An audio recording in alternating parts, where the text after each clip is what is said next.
Comment investir dans l'immobilier? Évoquant le sujet de l'investissement dans l'immobilier, il est tout d'abord nécessaire d'apporter une clarification importante. Habituellement, un actif attrayant pour l'investissement est celui dont la valeur a augmenté régulièrement et sensiblement sur plusieurs années. En conséquence, son achat a garanti des bénéfices en augmentant le montant du capital. Ainsi, si un appartement au moment de l'achat coûte 7 millions d'euros et qu'après quelques années son prix est passé à 10 millions d'euros, selon les normes, il peut être considéré comme un objet d'investissement. Après tout, il a augmenté de plus de 40% en valeur. Les maisons, les appartements et les terrains sont des investissements populaires, de la propriété occupée par le propriétaire à la location en passant par les fonds immobiliers. Voici une sélection de façons d'investir de l'argent dans l'immobilier. Les maisons et appartements reposent sur des fondations solides. Cela leur a valu la réputation d'être un investissement sûr. Obtenez un aperçu. Pourquoi investir dans l'immobilier? Dans l'environnement actuel de taux d'intérêt bas, de nombreux investissements perdent de leur popularité, mais pas leur classique en béton. Car en ce moment, l'immobilier est un investissement intéressant. D'une part, cela est dû au fait que les investisseurs immobiliers bénéficient des faibles taux d'intérêt pour le financement et, d'autre part, aux nombreux autres avantages de la classe d'actifs. Protection contre l'inflation, plus-value et avantages fiscaux font des maisons et appartements un must-have pour chaque portefeuille. Fondamentalement, un investissement immobilier réussi consiste d'abord à trouver une bonne affaire, puis à la financer le moins cher possible. Ainsi, la vieille sagesse s'applique toujours. Le profit réside dans l'achat, en particulier lorsque vous découvrez le potentiel caché d'un investissement. L'objectif est de constituer à partir de ces acquisitions un portefeuille immobilier qui s'autofinance et génère également des excédents mensuels. C'est ainsi que vous pouvez devenir riche avec l'immobilier à long terme. Comment commencer à investir dans l'immobilier?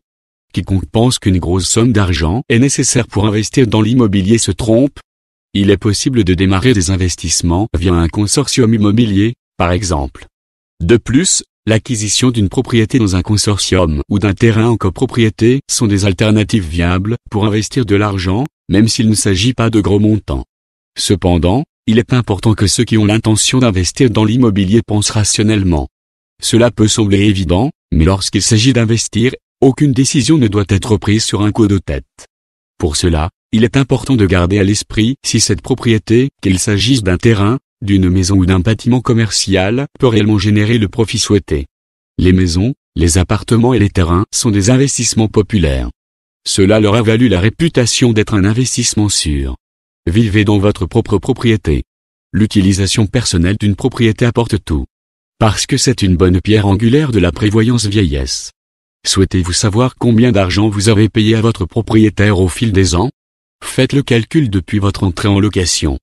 Si vous deviez rembourser votre propre propriété mensuellement au moyen d'un prêt immobilier, vous auriez des coûts de logement inférieurs, de plus vous créez une épargne dans la pierre. Cela en vaut la peine, car les frais de logement représentent généralement la plus grande partie des frais fixes. Les statistiques le prouvent, les coûts de logement des propriétaires sont nettement inférieurs à ceux des locataires.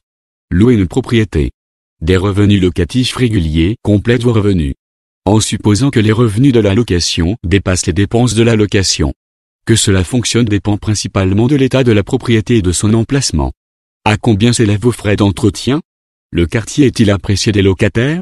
Comment évoluent les loyers et charges annexes sur place? Existe-t-il un plafond légal de loyer dans la commune? Point important à clarifier avant de louer un bien. Acheter des fonds immobiliers. Les fonds immobiliers financent conjointement des projets immobiliers avec l'argent de plusieurs investisseurs. Ce sont par exemple des maisons de retraite, des centres commerciaux ou des hôtels, mais aussi des propriétés résidentielles. Les entreprises ou les particuliers peuvent louer ces biens. Les revenus locatifs et la plus-value lors de la vente constituent le retour pour les investisseurs. Dans les fonds immobiliers ouverts, les investisseurs peuvent acheter des actions et les revendre après 2 ans ou plus tôt. Ils doivent annoncer la vente au moins 1 an à l'avance. Les fonds immobiliers ouverts investissent généralement dans plusieurs propriétés. Cela répartit le risque de perte de loyer.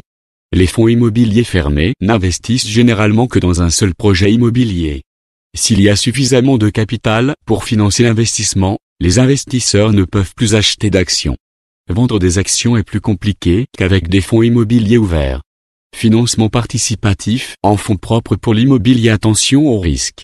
Financement participatif en fonds propres est une autre façon d'investir de l'argent dans l'immobilier. Les entreprises présentent leurs projets immobiliers sur des plateformes de crowdinvesting sur Internet. Les investisseurs peuvent souvent investir de petits montants ici. Les entreprises utilisent l'argent pour mettre en œuvre les projets. Les prestataires font de la publicité avec des rendements attractifs et souvent avec un système d'intéressement. Cela semble tentant. En règle générale, cependant, l'investisseur ne supporte qu'une petite partie du projet global. Si le projet tourne mal, les grands prêteurs récupèrent généralement leur argent en premier, c'est-à-dire les banques et les développeurs de projets impliqués. Car pour eux, une charge foncière est souvent inscrite au registre foncier de la propriété. Les investisseurs participatifs sont traités de manière subordonnée. Dans le pire des cas, vous pourriez perdre tout l'argent que vous avez investi.